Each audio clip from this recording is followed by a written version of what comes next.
Ashley Manta, welcome back to the podcast. Hello, Bevin, my love. Oh, Ashley, it's so good to see your face. It's so good to get to spend time with you. I am just thrilled to share you once again with the audience. Can we start by just your little spiel about what it means to be the Cannasexual?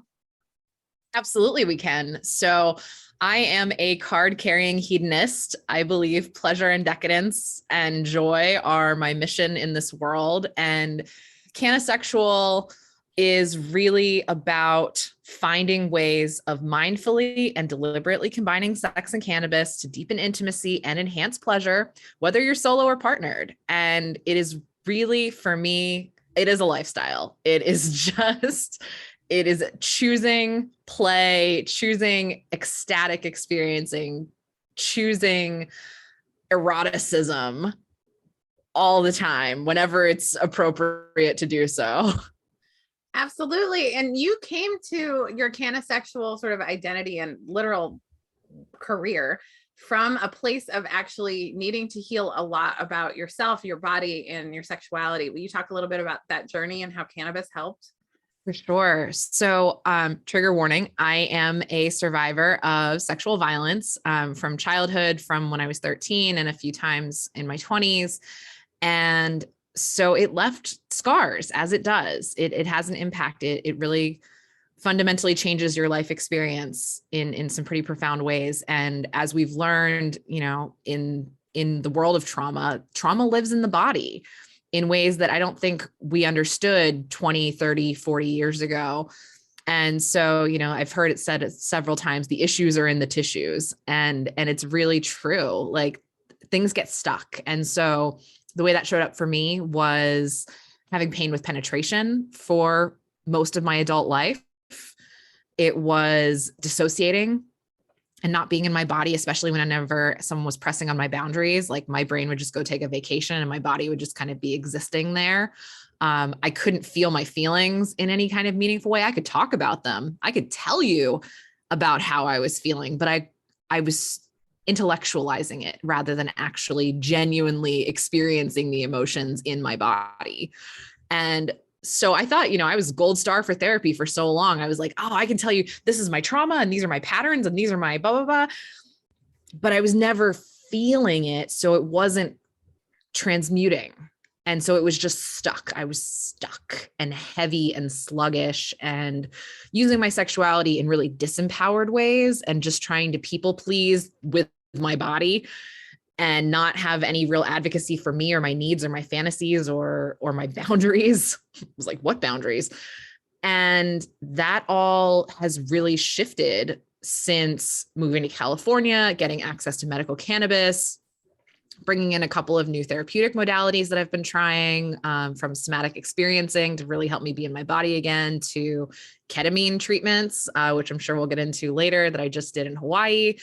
And cannabis has been such an ally in my healing journey. When I am anxious and I have no appetite, it gives me some appetite so I can actually nourish my body. If I am shaky and jittery and disconnected, it can help kind of slow me down and get me present so that I can figure out what I need next. And in terms of sexuality, it helped with the pain with penetration. Finding a THC infused oil to put on my vulva prior to sexy fun times allowed me to have penetrative sex without pain for the first time in my adulthood, in my early 30s. And that was a game changer. And so really helping to flesh out my toolkit, using cannabis, using different therapeutic modalities, really kind of getting in the driver's seat of my healing has been transformative. Everything is a team approach in life. I really think that, like, we get in capitalism, we're taught, like, do a trick, get a treat, go to a job, spend an hour, get paid, right? And we forget that actually we're creatures, like species that are, literally we can't breathe without the trees, right? Like, so we're so interconnected, just like mushrooms, right? Like, mushrooms, I think, teach us a lot about life. Like, be connected to your pals, share resources, right? Share information. And that's exactly what you do with the work you do. Like, you didn't just like work on your healing and keep it to yourself. You worked on your healing and then you passionately created ways that you could help other people also heal and like understand how to use various things in concert together, to help sort of level up who you can be in the world and how you can show up. Cause I'm sure you weren't like experiencing life with great joy when you were so locked up in your pain and dissociating from your incredible body, which is a pleasure portal.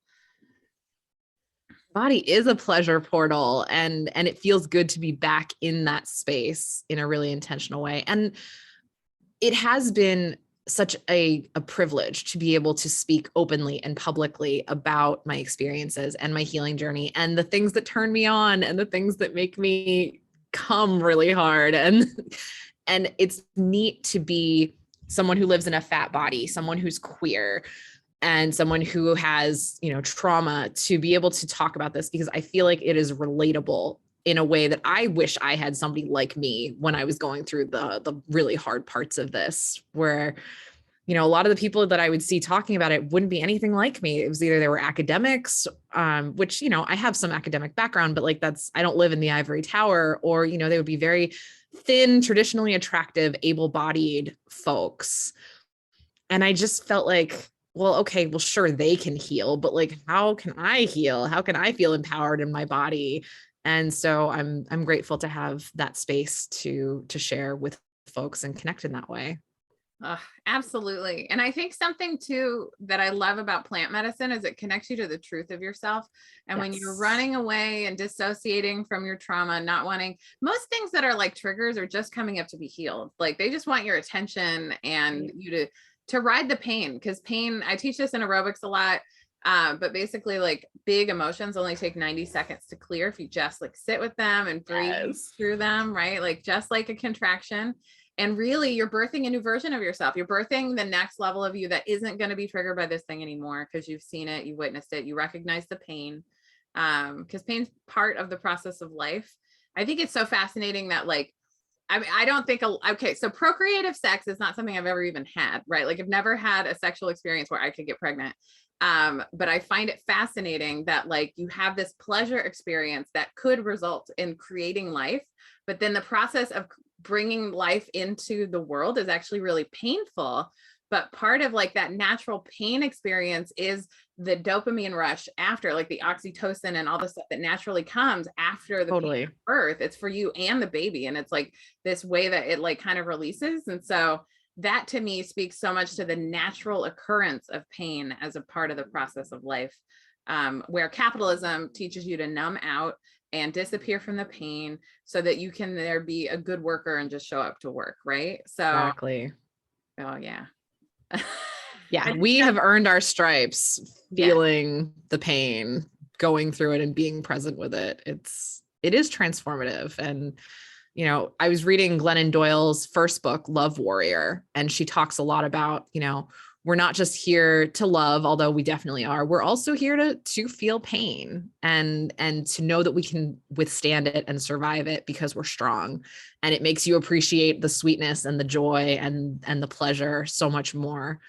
I would rather deal with difficulty than be numb and just flat all the time. So it is a gift, and seeing it as something that is transformative and ultimately healing is a good thing. Yeah. And every painful thing I've gone through has taught me things. It's helped me grow, and it's truly just deepened my capacity for joy and love. And absolutely. Right. And the more pleasure you can truly like allow, the better, right? Like better quality of life. And again, it's also capitalist to believe that like things have to be effort in order to be worthwhile. And it's hard to receive. I know I've done so much work on how to receive, and right. Yep. Oh, receiving is challenging. It's so vulnerable to receive. It's much, safer, emotionally safer to be the giver, to be the receiver, to surrender, to open to pleasure and joy and connection. It's edgy. It's fucking edgy, but that's where the juice is. Yeah. I always like to say I'm a switch with a default to top, simply because I don't trust you right away. You know what I mean? Like, right? I'm not going to surrender and submit until I like have this epic level of trust. So anyway, it's funny. Okay, so Ashley, I want to talk about your ketamine treatments because you are fresh back from Hawaii. You made a big investment in your healing. I want to hear why you were seeking those ketamine treatments specifically, what the process was like, and what your experience is so far integrating what you were able to do. And also, what is ketamine? Yes. Okay. So, what is ketamine? Ketamine is a anesthetic. It's been used in humans since the 70s. Some people are like, ketamine, isn't that a horse tranquilizer? Well, yes, but also other things. And so it can put you to sleep for sure. It also, in lower doses, creates a dissociative effect from your body. So your brain and your body fully separate, and it has psychedelic qualities. Different in my experience than mushrooms or LSD or DMT. The closest, I think, approximation I would say would be it reminded me a little bit of DMT, but it's much longer. DMT is pretty quick. And why did I seek it? Because in addition to post-traumatic stress disorder, which is something that I had as a result of my traumas, I also have depression and anxiety. And my depression was not only kind of environmental, but also genetic. My grandmother had depression. All my aunts on my mom's side have depression. All my female cousins on my mom's side have depression. Like it goes through the women on that side of the family. And like one of my cousins committed suicide. One of them had to get electroconvulsive therapy. A couple others have dealt with suicidal ideation. So like it's pretty severe depression on that side of the family. And I didn't escape it. So it has been weighing on me pretty much from the time I was in middle school, but it's gotten certainly worse. And COVID exacerbated the symptoms so much. I had brain fog. I was not focused. I couldn't motivate myself. Like I spent so many hours on the couch watching Netflix. And I don't judge myself for that, because whatever you had to do to get through COVID to survive was fine. But I was noticing that it was really impacting my relationships and my ability to find joy and play and just laugh. I was either crying or I was numb pretty much most of the time. And that's probably surprising for a lot of people to hear. They'll be like, oh my God, you seem so happy, so confident, so blah, blah, blah. And in certain circumstances, I am, when I'm interacting with my cosmic pussy women, that is my joy. And I can tap into it then, but it was not something I could access really readily. And that coupled with my anxiety, which was causing panic attacks, it was kind of low level, just alarm constantly. Hypervigilance, always looking for threat, never feeling totally safe, not sleeping well. My appetite was all over, like it was really difficult. And I didn't want to go back on psych meds. I don't have any issues with them for most people. I think it can be incredibly helpful. I know I have found in myself, it doesn't work well for me. I was on antidepressants for many years and my body just didn't work well with it. And so I was looking for something else. Therapy was helping a little bit, but it wasn't doing what I needed it to. And a really good friend of mine mentioned that she had ketamine treatments and said that it transformed everything, and that she felt like she had been reborn, and that she really noticed a huge impact on her depression and anxiety. And I was like, oh, that sounds awesome. And then she's like, also though, it's kind of expensive. And I was like, fuck. So I called my dad and I said, hey, what I've been dealing with. Like my depression was so bad that he actually flew out and stayed with me for a week last year. Cause I was like, I need you. I need you to be here because I am losing it. And he came and he was great and it was wonderful to have him, but then he had to go home and he lives across the country. So, I don't get to see him that often. And so I called him up and I said, this is what I've found out. It's expensive. I'm interested in it. What do you think? And he's like, do it. I'll pay for it. I was like, seriously? I mean, he did some research and whatever, but he's like, yeah, do it. So it so happened that one of the women from my Cosmic Pussy group, who Michal, lives in Hawaii, used to work at a ketamine clinic, is actually a licensed therapist and a trauma therapist. And she's like, yeah, I've seen ketamine work. It's really effective. It's actually a lot cheaper to do it here than Los Angeles, which it totally was. And she's like, why don't you just come out and stay with me? I have a spare bedroom and I live in Hawaii. Why don't you come out to Hawaii and do your treatments here? And I was like, seriously? This is a trick question. Cause I know we did the course together. And so we really know each other, but we don't know each other that well. We've only met 6 months ago. Like we never met in person. And she was like, no, I feel really strongly that you should be here to do this. And I was like, you know what? Yes, please. Thank you.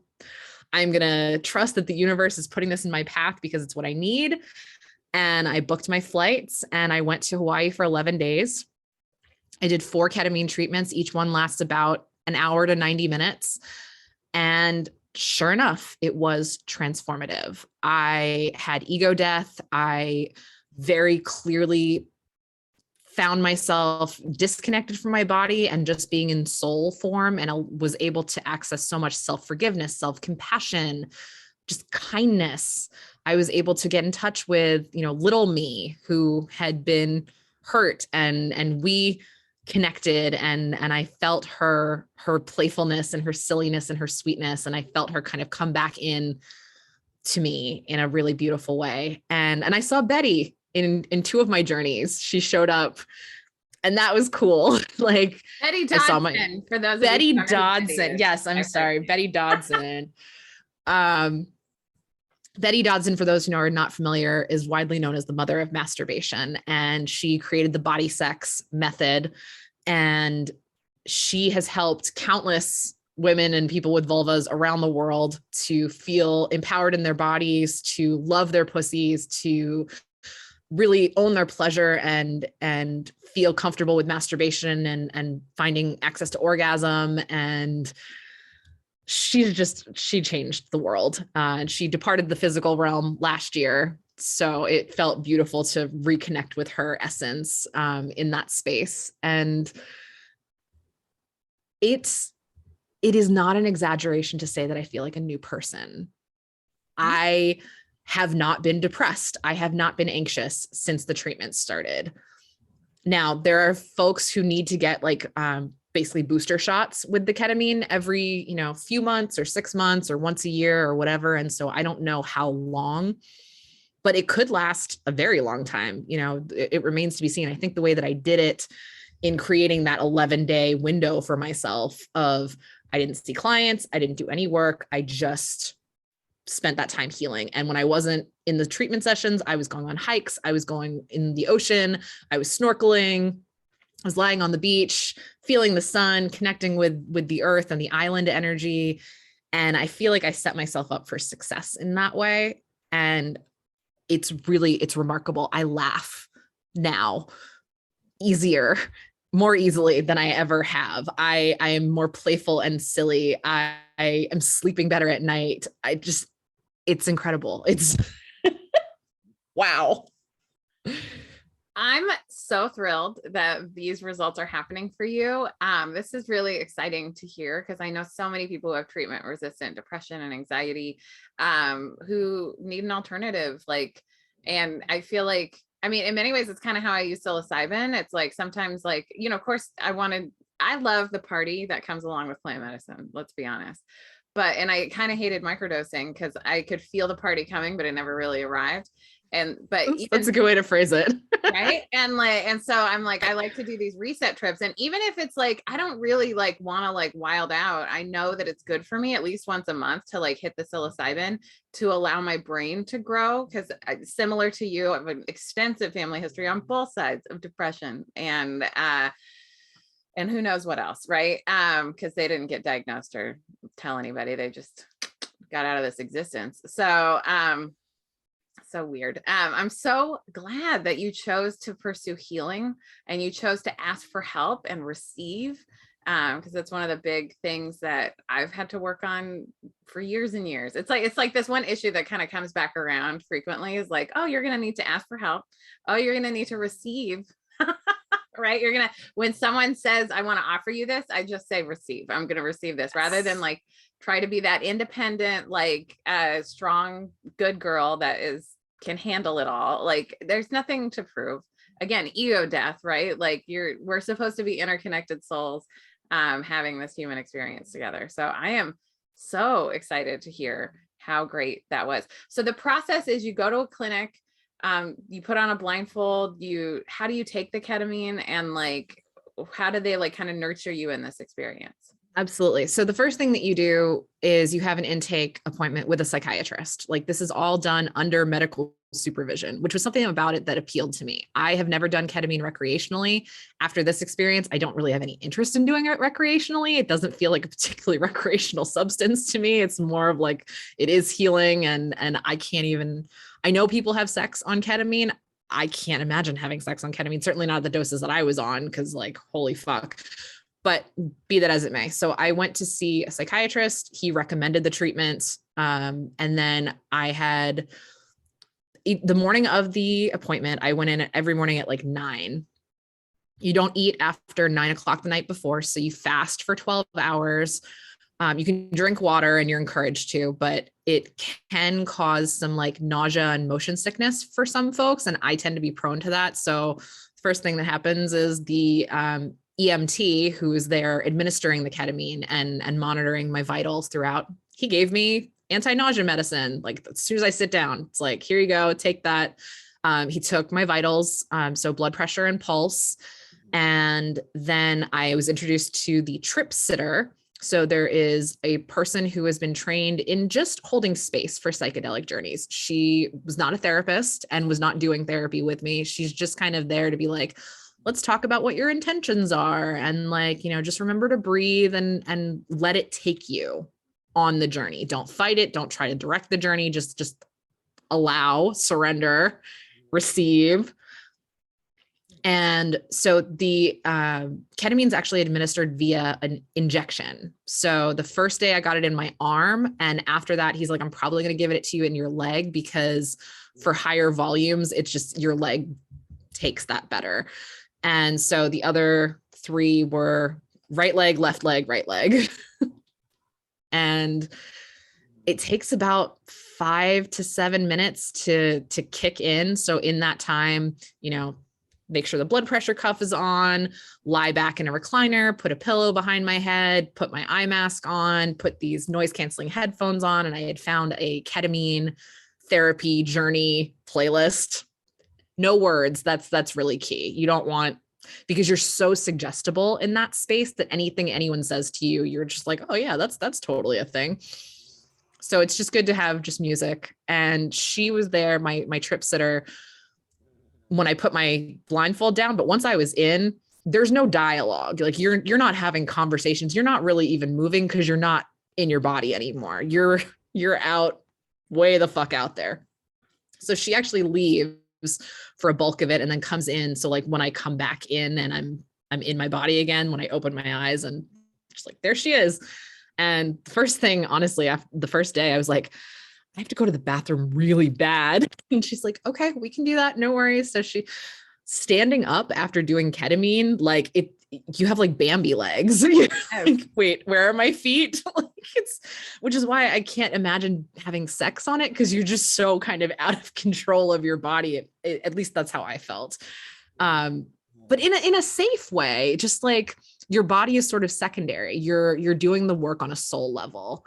And so, I compared it to being on the glass Wonka Vader and like crashing through the glass ceiling. That's kind of, you just like shoot up like a rocket into outer space. And all of a sudden you're having conversations with dead people and like watching the earth form from volcanoes and primordial ooze. And at one point I was a seed and I could feel the sun like beating down on me. And then I felt the seed crack open and I felt myself growing into a tree and then like looking down as a tree over the ocean.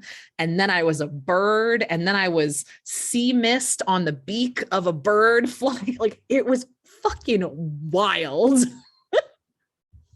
What kind of bird were you? A seagull. A seagull. Interesting. Mm-hmm. Not like the annoying ones that steal your fries in Jersey, but like one of the kind of pretty like sandpipery ones. They got to eat too. They got to eat. I admire the persistence, but yeah, right. The fry stealing seagulls in Jersey are definitely a type of seagull. That's a very specific type. It was not that seagull. I miss the Jersey Shore most of all. I'm so obsessed with New Jersey. Okay. It's so funny. You live there and you're not thinking about it like that. And then you don't live there. And it's just such a like unique little place in the whole wide world. It is. Oh my God. Okay. So you were the seagull, you were the sea mist, you were the whole experience. That's so cool. I was a volcano. I was the lava. That was the really intense part. That was the last ketamine journey. It was the highest dose that we did. And I was like, I am in the lava. I am burning. And at that moment, like it was very physically intense for a few, it's tough to tell time, but like seconds, maybe a minute, where I was like, okay, I got to breathe. And there was a part of my brain that was like, am I going to have a panic attack? Am I going to die? Am I, this might be the moment where I die. And then at the like moment that crystallized, I was like, you know what? No. First of all, if that's what's going to happen, fucking bring it on, because now I know that all that's waiting on the other side is peace, joy, and orgasms. So like, that's fine. And also, what a fucking boss way to go. Like, oh, she died in Hawaii doing ketamine treatments. Like, be talking about that for years. Yeah, absolutely. I mean, I don't want you to die. I'm excited. I don't either. We all take together. But Yes. Also, what a way to go out. I feel like I don't fear death anymore. Like I'm like, like life is hard. You know what I mean? Like it's the easy way out, frankly. But like, I also think we're all here for a purpose, and I want to have a good imprint on humanity. And Yes. certainly you are having a good imprint on humanity just to even do this and then openly talk about it in such a like drug shamey world. My experience with ketamine. So you told me you were doing this, and I just kept remembering all my friends and their party drugs. Like when I was in law school, so much drug use in law school, by the way. I had been so sheltered. It's so much of my life. I didn't do any drugs through college. And then here comes law school, and everyone's dealing everything. There's just so much access. It's freaking wild. And I remember hearing stories of being in a club and people like grabbing the wall and like losing the wiggliness of their legs, like because they're on ketamine. And so I thought, oh, Ashley's gonna go to Hawaii and do party drugs. And it's interesting that it's not a party, it's a meditation, essentially. It is a journey. It is a whole ass fucking Odyssean journey. Yes, absolutely. And like, but also to great effect. Like, I think it's really fascinating how like psychedelics help us get out of first of all, our reality. Like, I feel like cannabis helps me even that cannabis is like kind of real mild psychedelic, but like, it really helps me just like exist in this wacky world, because the matrix is a bummer, and like there are a lot of people doing shitty stuff, and it's hard to be in this world. And so like having something that can kind of elevate the mood, elevate the consciousness, and like kind of take you out of all the things, because we store so much in our body. So like having ketamine treatments to like get you out of your body and die the ego, because we cling to our ego. This is something fun I learned recently that's really set me free, is that our ego is a tool. Our ego is something that we were given by God to help us manifest our visions. We need to use our ego as a tool. Frequently, I think we get caught up in having our ego be the thing that leads us. And it's of course limiting. Like the ego cares about what other people think. The ego cares about like material success versus spiritual nourishment and satisfaction. And so it's interesting because your ego is what is the human experience, right? And like the spirit is where we come from, where we're going back to. And anyway, it's fascinating to allow that ego, because every time I run into hurt feelings or disappointment, the shoulds of life, it's because I'm caught in my ego and focusing on like current resources and current manifestations rather than focusing on the thing that I know is true for my spirit. Totally. Yeah. The ego is very prone to fear. Mm-hmm. And fear is the thing that gets in the way. And if we can just let that go and be in a loving, peaceful place, everything gets easier. And, I think the ego is part of the human experience, but the body is really the crux of the human experience in a lot of ways. And that was one of the messages I received was like, your soul is going to experience all these incredible things after you leave this world. But a lot of incredible things can only be experienced through the body. The delight of biting into the most delicious morsel of food, the experience of seeing the sunset over the ocean, of diving in the waves and seeing, like, I saw sea turtles and all these beautiful fish. That is a thing that you can't discern in the same way without a human body. And so it made me so much more grateful for my body. And I acknowledge that, like, yeah, this is just a skin suit. This is a rental, and I turn it in at the end. But while it's here, while it's mine, I want to take really good care of it. I want to, do all the routine maintenance to make sure that it is running as well as it can, so that it can take me around the world to see and do and experience more beauty and pleasure in my life. Yes, absolutely. This is also one of my biggest concerns about COVID, honestly, is like long COVID. People don't talk enough about it. Like 11% of the people with long COVID have been found to lose their taste and smell. What a nasty life. That's 2 of your 5 senses. Those are the unique things. It's on my gratitude list every day, is my 5 senses. All the things that I get to experience this meat sack with, right?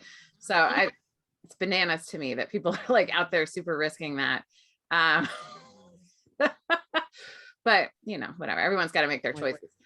Okay, so Ashley, let's talk about activating your cosmic pussy. I want to tell this a little bit from my point of view. So Please do. Ashley and I have been friends since like about 2016. We had a blind friend date where we just had been suggested by so many of our mutuals to like connect, and we finally did. You were living in San Diego at the time. I was in LA. And so getting to watch your career just like continue to accelerate has been so much fun. And there was this moment where you were like, I'm going to go on this retreat with Betty Dodson. I'm going to get certified in her body sex modality. I was like, what's that? And you were talking about vulva gazing. And I was like, vulva gazing? And like, you taught me what that was. And please tell us what vulva gazing is. And then I will continue my story of Ashley's career trajectory. Vulva gazing, if you've ever heard of eye gazing, where you look into another person's eyes and be very present with it, it is a very similar concept. You are looking into a portal to the universe and appreciating the vulva in front of you, not for the sexual pleasure that it's going to bring you or because of its functionality, but just as art. The vulva as art and beauty and grace and wonder. And it's really an incredibly transformative experience to both be on the receiving end of having your vulva gazed at and to be the one who gets to gaze at vulvas. And in doing that, it helps you like shed some of the cultural baggage that we have around vulvas, and that they have to look a certain way and taste a certain way and smell a certain way and have hair or not hair, or lips should look whatever. And you get to let all of that go and just appreciate the textures and the shades and the folds and the complexity and depth of the vulva in a way that is just so powerful. And that is what I learned from Betty in her genital show and tell in Body Sex, and what I have brought into Cosmic Pussy Sisterhood. Okay, so I knew as soon as you got certified in this thing, you were talking about doing body sex workshops. This is before you created AYCP, which is the acronym for Activate Your Cosmic Pussy. Before you created that. And I was I like low key, when your friend does a thing, you're like, yeah, I guess I'm probably going to do this vulva gazing thing with Ashley at some point. Then what's interesting is I got all of these like nudges from different psychics telling me you need to do more tantra work. And like, I have a fully tabbed copy of Barbara Carrellis's Urban Tantra, which I read like 2 years ago, have been referencing for years, and like, but hadn't fully gotten into it. So I reread it, tabbed it, because there's so many activities and things and modalities and things to do. Oh yeah. Shout out to Barbara Carrellis. She's a fucking joy and delight in the world. Her work is amazing. If you don't know her, haven't read her book, find her, because she's fucking incredible. Please go on. Okay, so number 1, Barbara Carrellis is like totally a queen. And number 2, definitely read Urban Tantra, but I will also suggest highly Ecstasy is Necessary. Ecstasy is Necessary. Yes. If you have, and I would actually say start with Ecstasy is Necessary if you are in a journey where you need to like come back to your sexual self, if you need to give yourself permission to fantasize or even consider your own pleasure, that is where you want to start. I think Tantra was the goddess's way of being like, activate your cosmic pussy, Bevin. You know what I mean? Like, you have more power than you even know. And like, then you had offered for me to take your class. And I was like, you know what? Yes. Like, I feel like all of the green flags are going. And I have a Mars and Capricorn, and Mars is your planet of action and sex. And like, Capricorn is the sign of like, get it done, get it the pinnacle, be at the height of your career or whatever you're doing. And so like, I always want to be great at sex. I'll say this, I go into every sexual encounter intending to be in someone's top 5 or top 3, because like, I can be, right? Like, good sex is 1/3 knowing what you're doing and technique, 1/3 communication, which is also something you can learn more about, and then 1/3 chemistry, which you have no control over, and that's just up to the goddess. And like, I was like, well, I'm not having any sex during this time, but I can get better at sex. And I 100% doing your class. First of all, like, just as your friend, like watching your friend who you love so much be in her greatness and do her great thing. Like, it's how I hope my friends see me in Fat Kid Dance Party Aerobics, right? Like, just like this 1000%. right? Like, this is your greatness. This is what you're here for. And there was something I walked away from every session that you taught, and I'm your friend. I get to get this for free all the time. Like, but like, you taught this thing about like, I had never thought about it this way. Every shame you have is something that was taught to you by a system or people. And like, the shame is not a natural state of being. It's a system of power and control. And like, I was like, wow, oh my God, I never thought about it that way.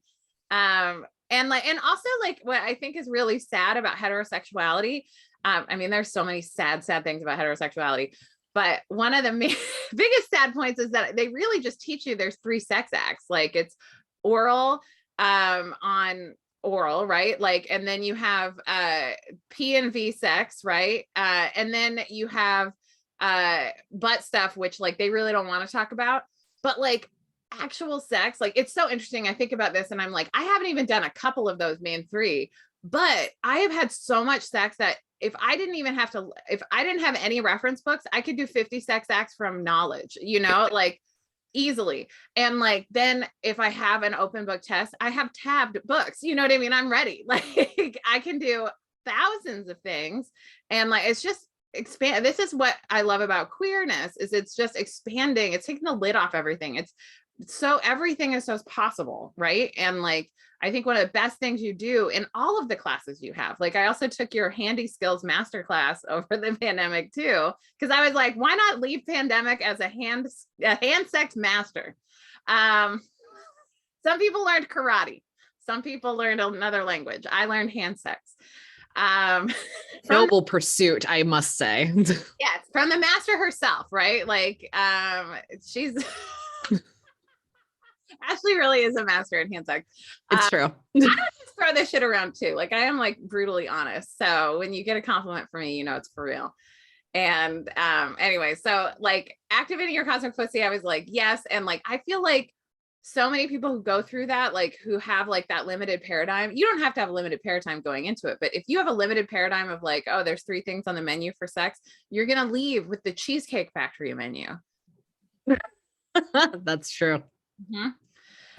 Okay. So tell me about, like, give me that broad overview of what the course offers.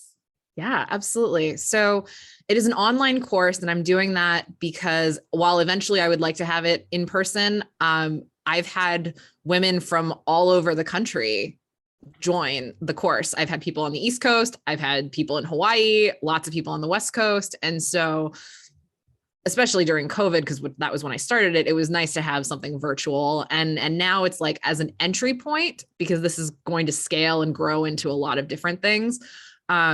It's 8 weeks. It's via Zoom. This January session, which starts right after New Year's, is going to be on Thursdays from 5 to 6:30. And we get on, we have time to really drop in and connect with one another. And each week, and I do customize it somewhat based on who's in the group each time. I have kind of core objectives that I want people to walk away from, but I also really want to deep dive into the areas that the people are the most interested in. So we cover plant medicine, we cover limiting beliefs and shame, we cover boundaries and communication, we cover vulva gazing and masturbation and learning how to really love your body and especially your pussy, and sharing fantasies. We get into like the hot, dirty, taboo, like whatever it is that you think is just too out there to share. It's like, let's fucking share that thing. And it's a sisterhood. It's really become a beautiful collection of women who are committed to their growth, who are hungry for other women who are sex positive and cannabis and psychedelic positive, and who they can really be themselves around and drop in with. And so many people felt, came in and shared, I felt like a misfit. I don't know anyone who's like me. And now I know 20 people who are like me. And that's a shift for people to feel that community. That's what it's about for me. And much in the way that Betty created Body Sex, and everyone who's been through Body Sex feels an affinity for one another, because like it takes a certain kind of person to take your clothes off and masturbate in front of strangers. And so to do that and to create space for that has been such a powerful gift. And then once people are through the group, through the program, they continue to remain in a Discord. I created a Discord so that you can talk during the intensive, and then afterward you can connect with the other women who have also been through the intensive, and we grow. And next year, now that I've had 3 groups go through and going into the 4th, I'm going to be having a 201. So for anyone who's already taken the Activating Your Cosmic Pussy, basic intensive, it's going to be, let's deep dive. Let's really get into all the nitty gritty. Let's talk more about rituals. Let's talk more about different tools that you can use in the world of magic and divination and manifesting. And it's also going to give those women a chance to learn how to teach some of this themselves, because eventually I want other people to be able to teach Activating Your Cosmic Pussy groups and have those feed into the main group. And then I'll do master classes and I'll do more deep dives and that kind of stuff. That's down the line as we scale and get bigger. But I'm very sure everything in me tells me that this is my life's work. Absolutely. And I mean, you're made for it. I want to clarify, we did not masturbate in front of each other. We simply did vulva gazing on Zoom, which is still, I never thought I'd put my pussy on a Zoom. And it's not recorded. I think that's an important part. That portion is not recorded. It's not recorded. So it's like something you do in the present moment with these sisters, right? And like, and you're kind of bonded after looking at each other. And you know what? Here's fun. The funny thing is, like, I remember the feeling, but I don't actually remember what anyone's genitals look like. Weird, right? Right. But it's also fascinating. Something we learned in the course too is like Betty Dodson was a fine artist, in addition to being like a masturbation maverick who didn't even get, you mentioned she didn't even like level into what she was meant to do till she was in her 40s, like 42. Yeah. And it's nice to remember that you can peak on your last day. That's like seeing Betty from her absolutely can, and with her tits swinging out and just having the time of her life. Like, yes, Betty. I love that you got to be there for that. I love everything about that. Actually, I feel so lucky. Actually, and the first group, the second 2 group, the second and the third groups didn't, but the first group did do an erotic recess, and sometimes I offer it, sometimes I don't. I try to kind of gauge the sense that I get from the group. And the first group was just like, fuck yeah, let's do it.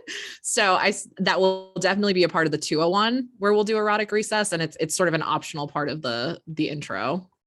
I love it. I mean, Betty was so wild, and also like her fine art. So she would go to a sex party, and I've been to many sex parties, and she would like go. I never saw this. I wish I had been to one with Betty. I don't even know if I would have been brave enough to sit for it, but she would offer vulva portraits. So can you imagine being at a sex party and just hanging out with your genitals on display while Betty Dodson makes fine art of your unique vulva? Because just like fingerprints, none of us have the same genitals, and it makes sense, but it's not something that ever occurred to me until like a couple years ago, which is wild because I've been in the body positive, body liberation movement for 20 something years. Like, but our genitals are supposed to be different too, just like I'd never even noticed this, and I've had sex with my fair share of people, but like I'd never spent time to vulva gaze. You know what I mean? I was never like, let me just gaze. But it's such a fun erotic activity. You know what I mean? It is. To treat our bodies as fine art. as I believe they're meant to be. So Ashley, if folks out there want to join Activate Your Cosmic Pussy, how does this work? What's the deadline? And I'm going to put the link in the show notes so people can look under this, but there's also a website, which is easy to remember. Absolutely. So the website is either mycosmicpussy.com or activatesexmagic.com, whichever one is easier for you to remember. They both work. For the 8 weeks, it is $9.99. And if you're like, DM me, we can work something out. I have a couple of scholarship spots available. I have a couple people on payment plans. Like, we'll figure it out. If you're really committed to it, we will find a way to make it work for you. I'm also going to be offering a $200 discount to anyone who's listening to this podcast. I'm going to send Bevin a link that you don't even have to plug in a code. The link will already have the discount applied, and you can use that. So you can do it for $777.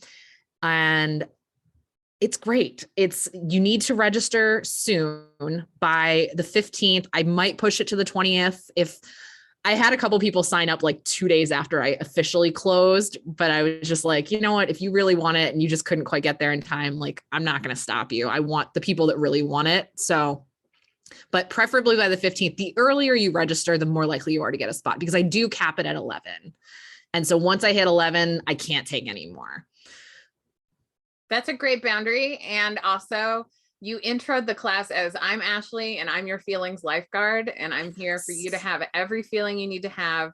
I firmly believe the cohorts are exactly who's meant to be in them.